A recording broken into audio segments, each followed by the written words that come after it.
Assalamualaikum warahmatullahi wabarakatuh. Selamat pagi anak-anak, kita bertemu lagi. Kali ini kita akan belajar tema 7, subtema 2, pembelajaran keempat bersama Bu Mei. Tujuan pembelajaran kali ini ada 5 poin.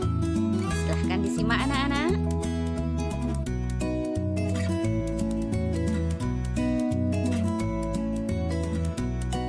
Mari masuk materinya. Tema 7, peristiwa dalam kehidupan. Subtema 2, peristiwa kebangsaan seputar proklamasi kemerdekaan. Setelah peristiwa proklamasi kemerdekaan, ada pekerjaan sangat penting yang harus dikerjakan. Pekerjaan itu adalah pembentukan Negara Kesatuan Indonesia. Sebagai negara yang baru lahir, Indonesia belum memiliki undang-undang dasar yang berfungsi untuk mengatur segala aspek kehidupan berbangsa dan bernegara. Kepala negara dan kepala pemerintahan yang akan menjalankan pemerintahan serta kelengkapannya juga belum ada.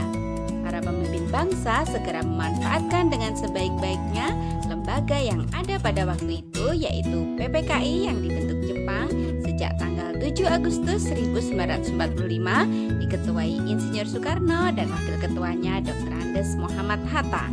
PPKI menggantikan tugas PPUPKI yang sudah berakhir. PPUPKI dibentuk pada tanggal 29 April 1945. Apakah kepanjangan PPKI dan PPUPKI?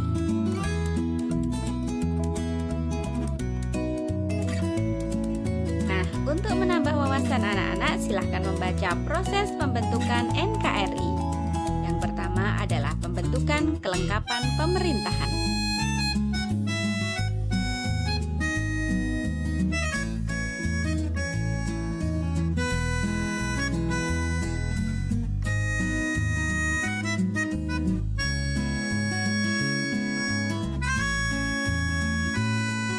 Selanjutnya, kedua, pembentukan Komite Nasional Indonesia.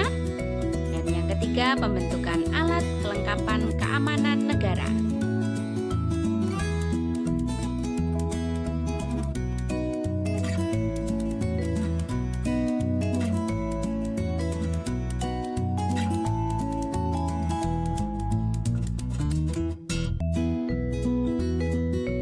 Selanjutnya, pembentukan lembaga pemerintahan di seluruh daerah di Indonesia.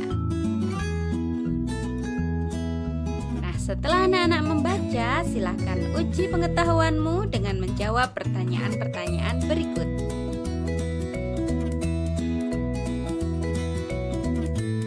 Peristiwa sebelum, saat, dan sesudah proklamasi juga melahirkan tokoh-tokoh yang sangat berjasa bagi bangsa dan negara. Jiwa rela berkorban dan pantang menyerah serta gagah berani, mereka berdiri di barisan terdepan untuk memperjuangkan kepentingan bangsa dan negara. Selain tokoh Dwi Tunggal Insinyur Soekarno dan Dr. Andes Muhammad Hatta, juga dikenal dengan Ahmad Soebarjo. Di sini Bu Guru punya wacana tentang Ahmad Soebarjo. Silahkan disimak anak-anak.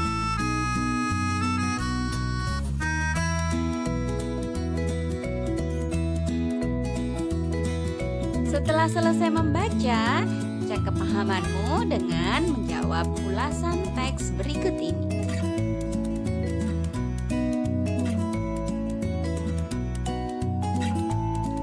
Berbagai peristiwa dalam upaya pembentukan Negara Kesatuan Republik Indonesia yang merdeka dan berdaulat telah menunjukkan arti pentingnya persatuan dan kesatuan. Bangsa Indonesia dibangun di atas keragaman dan perbedaan ras, suku, golongan, agama, dan budaya yang hidup beriringan menjadikan Indonesia bangsa yang besar.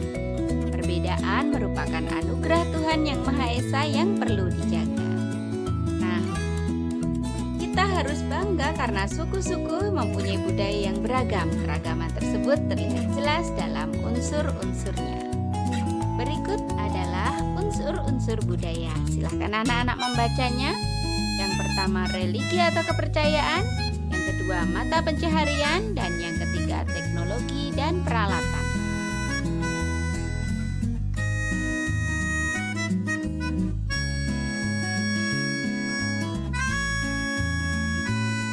keempat kesenian, yang kelima pengetahuan, dan yang keenam sistem kemasyarakatan, serta yang ketujuh bahasa. Silahkan dibaca kembali anak-anak.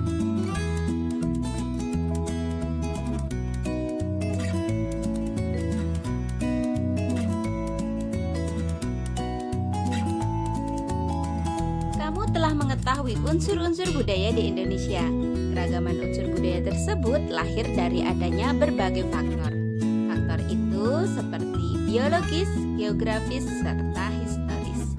Cari tahu dengan mengamati unsur-unsur budaya yang ada di sekitar tempat tinggal. Kamu bisa membuat tabel seperti ini dan isikan unsur budaya kesenian, nama ketoprak, keterangannya seni pertunjukan suku Jawa berupa drama tradisional. Silahkan anak-anak.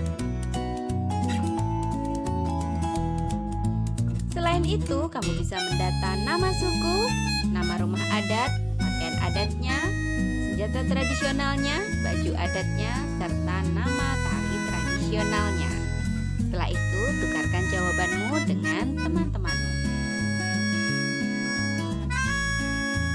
Salah satu unsur budaya adalah kesenian. Tari adalah salah satu dari berbagai bentuk kesenian. Tari merupakan karya seni dengan gerak tubuh sebagai media utamanya. Amatilah tari berikut, berasal dari mana sajakah tari berikut ini? Sudah anak-anak? Telah diuraikan pada pembelajaran 2 bahwa bentuk karya tari ada 3. Masih ingat? Tari tunggal, berpasangan, dan kelompok. Setiap bentuk karya tari lebih indah saat penyajiannya mempertimbangkan pola lantai. Perhatikan pola lantai berikut. Ada gerak 1, gerak 2. Kedua gerak di atas menggambarkan semangat kepahlawanan. Semangat para pahlawan dalam membentuk Negara Kesatuan Republik Indonesia. Mari kita masuk tema 7, subtema 2, pembelajaran yang kelima.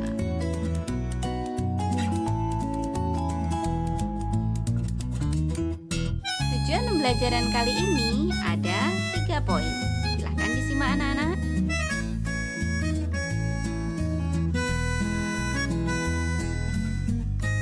Peristiwa-peristiwa heroik banyak terjadi di daerah-daerah setelah proklamasi kemerdekaan Indonesia. Para pejuang dengan gagah berani dan pantang menyerah berusaha mengusir Jepang dari Indonesia. Semangat dan sukacita menyambut proklamasi kemerdekaan sangat terasa di seluruh penjuru Indonesia.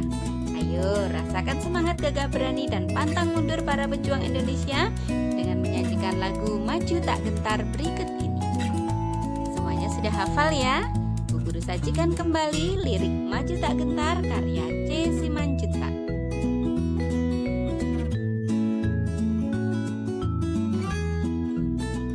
Dapatkah kamu memperagakan gerak tari dengan iringan lagu Maju Tak Gentar? Peragakan gerak tari berikut dengan iringan lagu Maju Tak Gentar. Ada gerak 1 berjalan tegap ke depan, gerak 2 mengayunkan gandewa ke depan lalu ditarik ke atas. Gerak 3 berlari-lari kecil pandangan ke arah gandewa. Gerak 4 meluruskan tangan kanan ke atas lalu menekuk. Pandangan menatap tajam ke depan lalu kepala menengok ke kanan.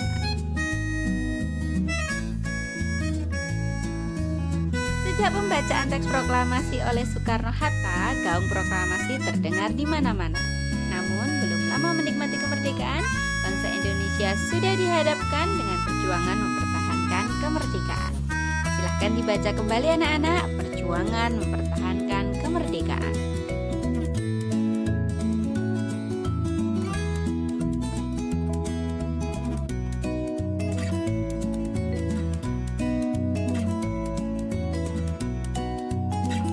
Slide selanjutnya.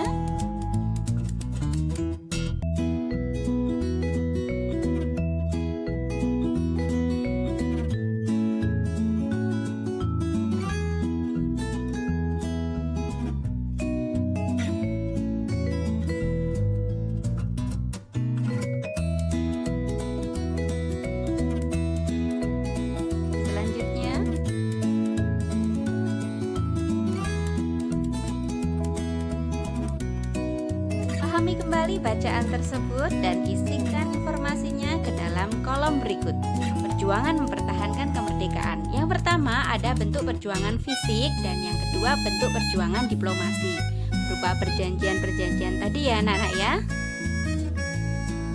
Nah, perjuangan para pahlawan waktu itu sungguh hebat. Mereka tetap semangat membara, pantang menyerah walaupun para penjajah Indonesia menggunakan senjata modern. Tentu saja suhu udara saat itu sangat panas pada saat para penjajah menembakkan meriam dan mengebom.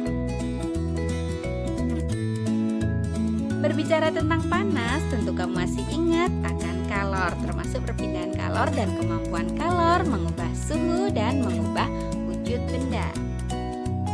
Sekarang lakukan percobaan berikut ini. Percobaan 1, mengamati perubahan wujud benda. Disiapkan anak-anak alat dan bahannya serta cara kerjanya. Cara kerja selanjutnya, hati-hati dalam melakukannya karena ini mengandung panas. Setelah itu, lakukanlah kesimpulan dituliskan di dalam kolom seperti berikut. Percobaan 2, mengamati perubahan wujud benda. Ini lebih mudah anak-anak, silakan alat dan bahan serta cara kerjanya.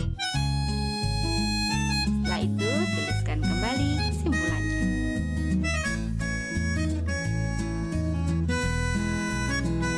Mudah anak-anak ya, demikian materi kita. Terima kasih, semoga sehat selalu. Wassalamualaikum warahmatullahi wabarakatuh.